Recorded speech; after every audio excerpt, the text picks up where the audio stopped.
నమస్తే, welcome to V3 news. లక్ష్యం సమాజహితం. ప్రతి ఇంటికి నీళ్ల కుళాయి అందించడం ప్రభుత్వ లక్ష్యమని చేవెళ్ల ఎంపీ రంజిత్ రెడ్డి అన్నారు. రంగారెడ్డి మణికొండ మున్సిపాలిటీ అల్కాపురి కాలనీలో 3.6 కోట్లతో నిర్మించనున్న రిజర్వాయర్కు ఎమ్మెల్యే ప్రకాష్ గౌడ్తో కలిసి ఆయన భూమి పూజ చేశారు. ఈ సందర్భంగా ఎంపీ మాట్లాడుతూ త్వరలోనే 3 మున్సిపల్ కార్పొరేషన్ ప్రజల దాహార్తిని ఈ నూతన రిజర్వాయర్ తీర్చనుందని, ఎన్నో ఏండ్ల నాటి కల సాకారమైందని అన్నారు. కాగా హైదరాబాద్లో జరిగిన గణనాథుల శోభయాత్ర సందర్భంగా అస్సాం ముఖ్యమంత్రి బిస్వా శర్మ మాట్లాడిన వ్యాఖ్యలను తాను పూర్తిగా ఖండిస్తున్నానని అన్నారు. 2.3 ml కెపాసిటీ రిజర్వాయర్ ఇక్కడ కట్టేస్తే ప్రతి ఇంటికి ఇన్నాళ్ళ నుండి ఎప్పుడైనా వెయిట్ చేసిన కొన్ని కనెక్షన్స్ లేవంటే it is only because of this. ఇది ఒకసారి ఫుల్ఫిల్ అయిపోతే అదే కమిషనర్ గారు అదే చెప్పారు, మెగా వాళ్ళు అదే చెప్తున్నారు. మ్యాక్సిమం ఒక 6 months లోపల ఈ రిజర్వాయర్ అయిపోతే, దాంతోపాటు అన్ని పైప్ లైన్స్ అయిపోతే ప్రతి ఇంటికి నీళ్ళు అందుబాటులో ఉంటే మనకి ఎంతెంత క్వాంటిటీ ఇన్నాళ్ళు ఎంతైతే బాధపడ్డామో అవన్నీ ఆ బాధలను తీరబోతున్నాయని చెప్పేదానికి చాలా హర్షిస్తున్నాను, చాలా సంతోషం. మోర్ దెన్ దట్ మళ్ళీ ఒకసారి ప్రతి రెసిడెంట్కి థ్యాంక్స్ చెప్తున్నాం మీ కోఆపరేషన్కి. మీరు బాధపడ్డ ఇన్ని రోజులు మాత్రం ఇక రాబోయే రోజులు అన్ని ప్రాబ్లమ్స్ సాల్వ్ అయిపోతాయి కాబట్టి అందరం సంతోషంగా ఉన్నాం. రవీందర్ రెడ్డి గారు GM గారు కూడా చాలా కష్టపడ్డారు. దీంతో పాటు అందరం కలిసికట్టుగా చేద్దాం. చేసినాక మనకు కావాల్సింది ఏంటంటే ప్రజలు సంతోషంగా ఉండాలి, ప్రజలు హర్షించాలి. మనం ఏం చేసినా అలాంటి పనులు చేయాలని మా ప్రజాప్రతినిధులు అందరం అనుకుంటున్నాం కాబట్టి ఇంకా ముందడిగేద్దాం, ముందు చూపుతో పోదాం, అందరం కలిసికట్టుగా సంతోషంగా ఉందాం. త్యాగదనుల స్ఫూర్తితో అడవులను పరిరక్షించుకుందామని తెలంగాణ అటవీ శాఖ మంత్రి ఇంద్రకరణ్ రెడ్డి అన్నారు. అటవీ అమరవీరుల సంస్మరణ దినం సందర్భంగా నెహ్రూ జూలాజికల్ పార్క్ వద్ద స్మారక చిహ్నం వైపు పుష్పగుచ్చాలు ఉంచి అమరవీరులకు శ్రద్ధాంజలి ఘటించి 2 నిమిషాలు మౌనం పాటించారు. అడవులను, వన్యప్రాణులను కాపాడే క్రమంలో అటవీ శాఖ సిబ్బంది కనబరిచిన త్యాగాలకు వారి విలువ వెలకట్టలేదని అన్నారు. అటవీ సంరక్షణ, పునరుద్ధరణ పనుల్లో తెలంగాణ దేశవ్యాప్తంగా ప్రశంసలు అందుకుంటోందని తెలిపారు.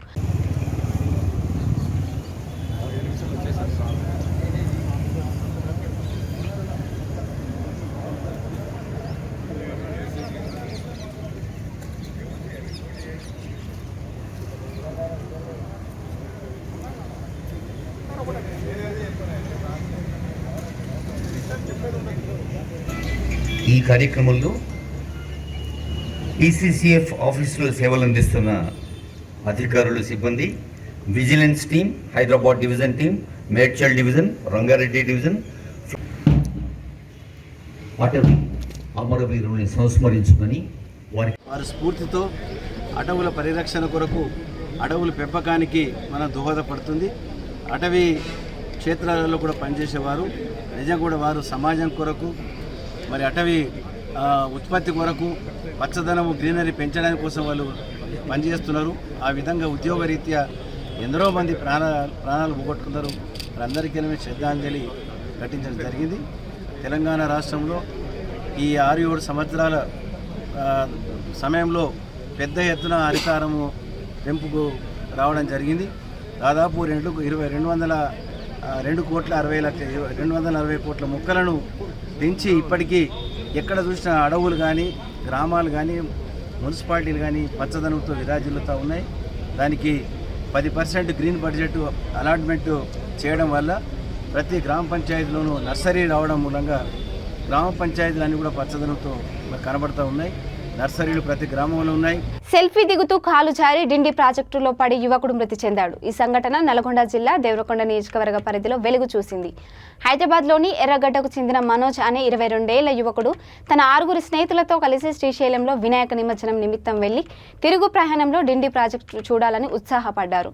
మనోజ్ ప్రాజెక్టుపై నిలబడి సెల్ఫీ దిగుతుండగా కాలు జారి కాలువలో పడి గల్లంతయ్యాడు.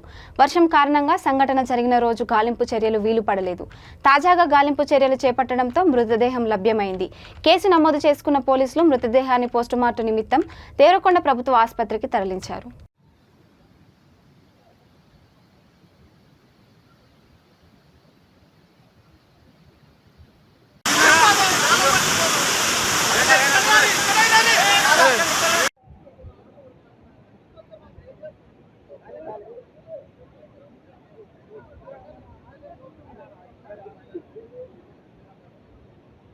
వికారాబాద్ జిల్లా దోమ మండలం బాన్పల్లి గ్రామంలో దారుణం చోటు చేసుకుంది.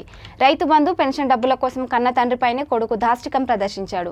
తన కొడుకు తనపై కర్రతో విచక్షణ రహితంగా దాడి చేశాడని బాధితుడు రామయ్య తెలిపారు.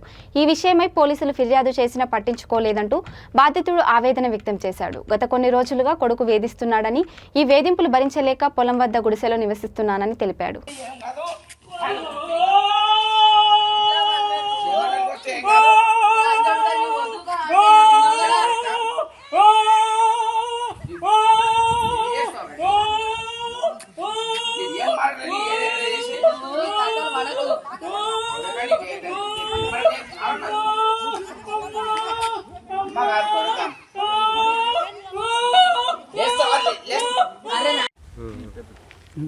ఏమైంది? పాస్బుక్ కావాలంట నా చిన్న కొడుకుకు, అది రైతు బంధు కావాలంట. అయితే కొట్టిండా నిన్ను? ఎప్పుడు? 4 దినాలు ఆయన. ఎట్లా కొట్టిండు? కట్టెతోని వీడియో తీసుకొని తలకాయ కోయనికి వచ్చింది. పెండం కాలు పెట్టింది, మెడ మీద కాలు పెట్టింది. ఎందుకోసం? అదే రైతు బంధు కావాలి, వాళ్ళకి ఇస్తుండో నాకు నేను ఎవరికి ఇస్తలేను. ఎంత భూమి ఉంటుంది? ఎంత భూమి ఉన్నది?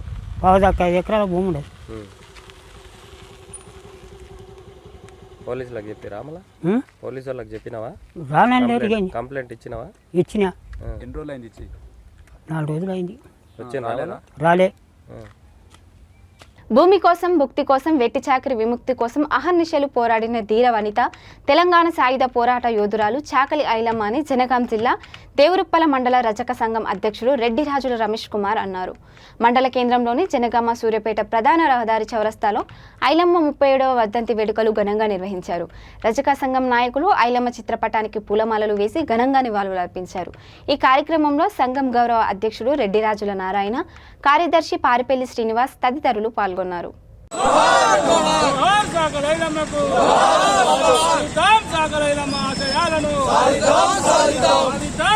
సంఘం తరఫున దేవరుప్పల మండలం రజక సంఘం తరఫున సాకలైలమ్మ 37వ వర్ధంతిని జరుపుకుంటూ సాకలైలమ్మ గారికి జోహార్ అర్పించడం జరిగింది.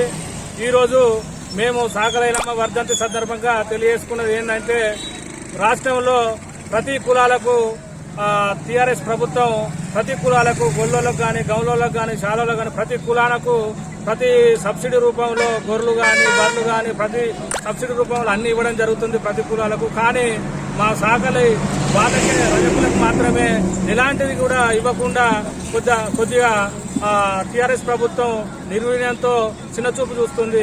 కాబట్టి సాకలైలమ్మ వర్ధంతి రోజు మేము కోరుకునేది ఏంటంటే, మా రజక సంఘానికి కూడా దళిత బంధు 10 లక్షలు ఇచ్చినట్టు మాకు కూడా రజక సంఘానికి కూడా 10 లక్షలు ఇవ్వాలని సాకలైలమ్మ వర్ధంతి రోజున కోరుకుంటున్నాము.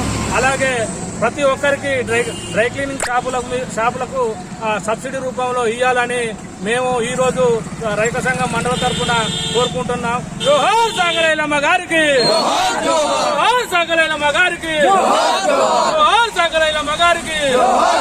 సాధిద్దాం సాకలైలమ్మ ఆశయాలను, సాధిద్దాం సాకలైలమ్మ ఆశయాలను. ఆమె ఇసులు రామచంద్రరావు గారికి వ్యతిరేకంగా భూమి కొరకు, భుక్తి కొరకు, భూమి కొరకు మొదలు ఆమె పోరాటం చేసి కౌలుకు తీసుకున్న భూమి ఇసులు ద్వారా వారికి వ్యతిరేకంగా పోరాడి ఆమె సాధించుకున్న ఆశయాలు మనం నెరవేరాలని ఈ సందర్భంగా అందరికీ విజ్ఞప్తి చేస్తున్నారు. సాయుధ పోరాటంలో సాకలైలమ్మ గుర్తింపు పొందిన విధానం మన సాకల కులానికి ఎంతో గర్వకారణము.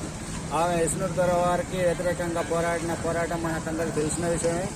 ఆమె 37వ వర్ధంతిని ఘనంగా నివాళులు అర్పిస్తున్నామని కోరుతున్నాం.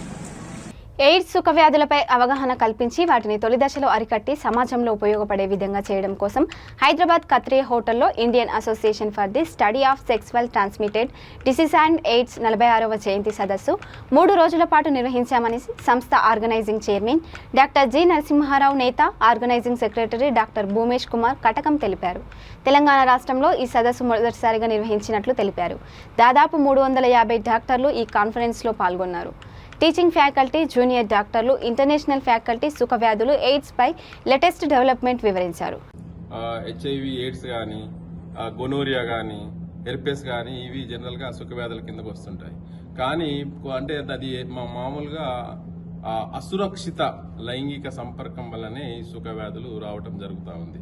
అంతేగాని ఇప్పుడు హెచ్ఐవి వ్యాధి ఉందనుకోండి, హెచ్ఐవి వ్యాధిని మనం అసహించుకోవాలి, కానీ హెచ్ఐవి వచ్చిన వాళ్ళని అసహించుకోవటం కాదు.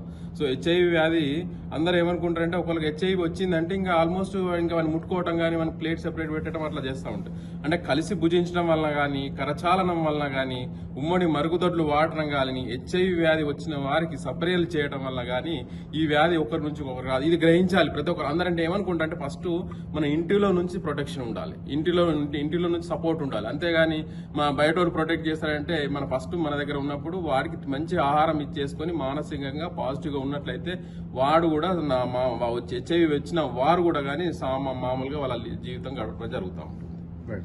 Narasimha Rao Neta, organizing chairman of the ASTICON 2022. అయితే ఈ యొక్క కాన్ఫరెన్స్, నేషనల్ కాన్ఫరెన్స్, 46వ నేషనల్ కాన్ఫరెన్స్ మన హైదరాబాద్లో రావడము, మనం కండక్ట్ చేయడం చాలా సంతోషకరమైన విషయం. ఇది గత 3 రోజులు అంటే 9, 10, 11 రోజులలో ఈ ఆల్ ఓవర్ ఇండియా నుంచి కానీ ఇంటర్నేషనల్ ఫ్యాకల్టీ ఎవరైతే స్పెషలిస్టులు ఉన్నారో వాళ్ళందరూ పాల్గొనడం జరుగుతుంది. వీరంతా కూడాను ఈ ఎస్టీడీస్ డిసీజెస్ మీద, దానిలో ఉన్న డెవలప్మెంట్స్ గురించి, దాన్ని ఎట్లా ప్రివెన్షన్ చేయాలనే దాని మీద అవగాహన కోసం ఈ అందరూ ఈ స్పెషలిస్టులు సెమినార్స్ రూపంలో కానీ, డిస్కషన్స్ రూపంలో కానీ అవగాహన కలగజేయడం జరుగుతుంది. దీంట్లో సీనియర్ మోస్ట్ స్పెషలిస్టులు కానీ, practising స్పెషలిస్టులు, teaching faculties, పీజీసు, junior doctors అందరూ దీంట్లో పాల్గొన్నారు. ఇప్పుడు around 350 members all over India నుంచి, ఇతర దేశాల నుంచి కూడా రావడం జరిగింది. ఈ మేధావులంతా దీని గురించి డిస్కస్ చేసేసి మనకు ప్రజలకు ఏ విధంగా ఉపయోగపడతాం, ఏ విధంగా సొసైటీకి లాభదాయకం సైన్స్ను, లేటెస్ట్ సైన్స్ను ఉపయోగిస్తామని చెప్పేసి డిస్కషన్ చేయడం జరుగుతుంది. దాంతోపాటుగా ఇప్పుడు మన హైదరాబాద్కి ఇది రావడం ఎంతో గర్వకారణం. కొత్తగా ఏర్పడిన తెలంగాణకు ఇది ఇంతకుముందు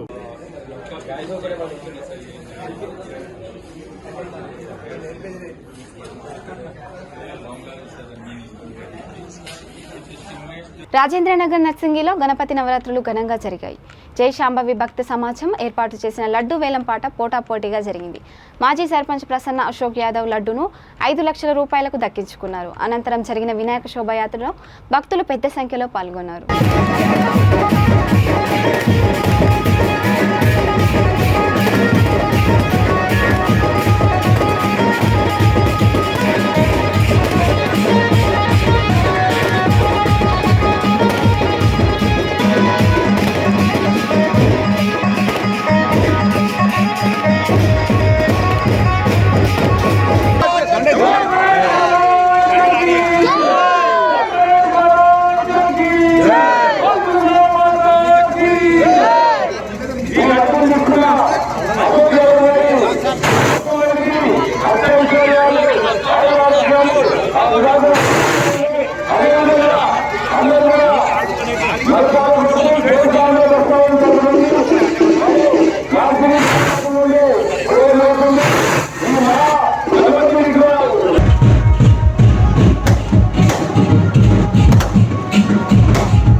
ఈరోజు జై శాంభవి భక్త సమాజం వారి ఆధ్వర్యంలో ప్రతి ఏటా కూడా బోనాలు కానివ్వండి, వినాయక చవితి కానివ్వండి, నవరాత్రులు అమ్మవారు కానివ్వండి, జై శాంభవి భక్త సమాజం అంటేనే ఇక్కడ చుట్టుపక్కల ఒక వందూర్ల ప్రత్యేకమైన అనగా నిలుస్తుందని చెప్పి ఇక్కడ ప్రజలకు తెలుసు. మరియు ఇక్కడ అందరికంటే ముందు పూజించే గణనాథుని మేము భక్తి శ్రద్ధలతోటి 11 రోజులు పూజలు అందించి మరియు ఆ గణనాథుని ఆశీర్వాదం పొందడం జరుగుతుంది. అలాగే ఈసారి మరియు మా గ్రామస్తులు విజయవాడ కనకదుర్గ విజయవాడ అమ్మవారి దుర్గామాత ఆశీస్సులతోటి ఈసారి మేము వెంకటేశ్వర స్వామి రూపంలో గణేషుని తేవడం జరిగింది. ఆ వెంకటేశ్వర స్వామి తిరుపతి లడ్డు ప్రసాదంగా నేను ఈసారి, ఎందుకంటే నా కుమారుడు వెంకట శివాజీ యాదవ్ ఒకసారి తీసుకోవాలని అనుకున్నా, ఈసారి తీసుకోవడం జరిగింది. మళ్ళా ప్రతి సంవత్సరం కూడా వేరే భక్తులకు నేను అవకాశం కల్పిస్తాను. ఇది ఒక్కసారి తీసుకోవడం జరిగింది. మరియు అందరు కూడా ఇక్కడికి విచ్చేసిన ఎలక్ట్రానిక్ మీడియా కానీ, పోలీస్ సిబ్బందిని కానీ, మరియు ప్రింట్ మీడియా కానీ. నారాయణపేట జిల్లా మద్దూరు మండల పరిధిలో కొత్తపల్లికి చెందిన 20 మంది భజన మండలి సభ్యుల బృందం తిరుమల కొండపై తిరుమల తిరుపతి దేవస్థాన కమిటీ ఆధ్వర్యంలో అఖండ హరినామ సంకీర్తన భజనలు చేశారు. గత 2 ఏళ్లుగా కరోనాతో తిరుమలలో భజనలు చేసే అవకాశం రాకపోయిందని, ఇప్పుడు మళ్లీ సేవ చేసే భాగ్యం కలిగినందుకు సంతోషం కలిగిందని అన్నారు. ఈ కార్యక్రమంలో భజన మండలి సభ్యులు కృష్ణారెడ్డి, వెంకప్ప గౌడ్, బాలకిష్టప్ప, రామచంద్రయ్య, చెన్నయ్య, నారాయణరెడ్డి, శ్రీనివాస్ రెడ్డి తదితరులు పాల్గొన్నారు.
ప్రపంచానికి శాంతి, అహింసాయుత మార్గాన్ని బోధించిన బుద్ధుడు చూపించిన మార్గంలో పయనిద్దామని భారతీయ బౌద్ధ మహాసభ రాష్ట్ర సంస్కార్ విభాగ్ ఉపాధ్యక్షుడు వాగ్మరే నారాయణ అన్నారు. నిర్మల్ జిల్లా ముతోల్ అంబేద్కర్ నగర్ బుద్ధ విహార్లో ఏర్పాటు చేసిన కార్యక్రమంలో ఆయన పాల్గొన్నారు.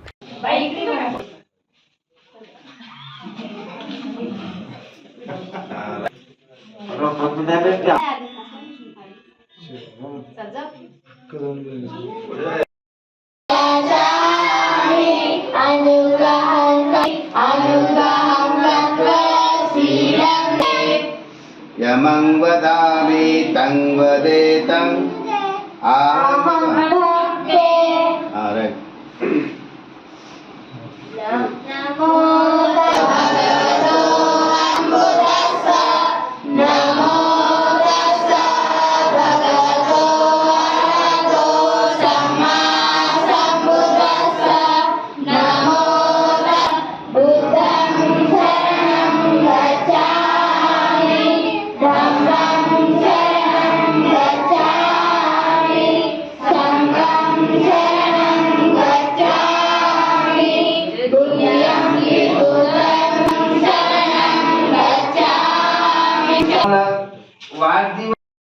మునుగోడు ఉప ఎన్నికల్లో పోటీకి కాంగ్రెస్ అభ్యర్థిగా అధిష్టానం పాల్వాయి శ్రవంతిని నిర్ణయించిన నేపథ్యంలో పార్టీ గెలుపు కోసం కృషి చేయాలని పీసీసీ అధ్యక్షుడు రేవంత్ రెడ్డి నాయకులను కోరారు.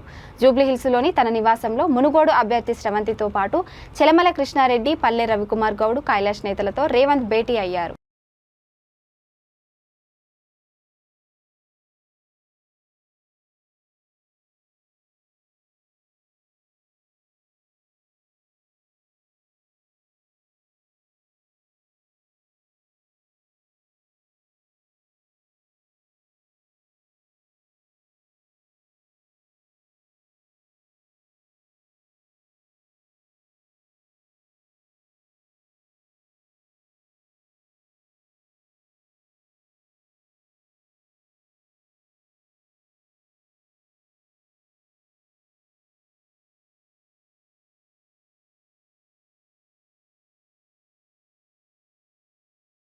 ఇక ఇవి bulletin updates. Keep watching వీటీ news. లక్ష్యం సమాజహితం.